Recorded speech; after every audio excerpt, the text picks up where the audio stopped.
Selam arkadaşlar, kanalımıza hoş geldiniz.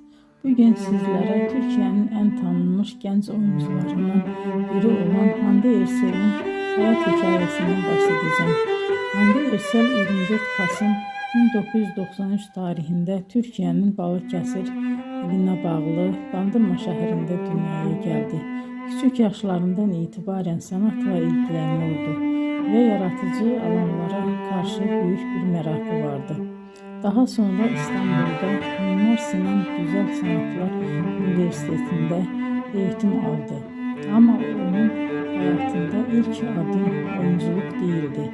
Hande Erçel kariyerine modellik yaparak başladı. Genç yaşta katıldığı güzellik yarışmaları sayesinde dikkat çekti ve kısa bir süre televizyon dünyasının kapıları ona açıldı. 2015 yılında yayınlanan Güneşin Kızları dizisinde Selin karakterinin canlandırmasıyla geniş kitleler onu tanımaya başladı. Bu rol onun kariyerinde önemli bir dönüm noktası oldu. Ardından birçok başarılı projede yer aldı. Bugün Hande Erçel sadece Türkiye'de değil,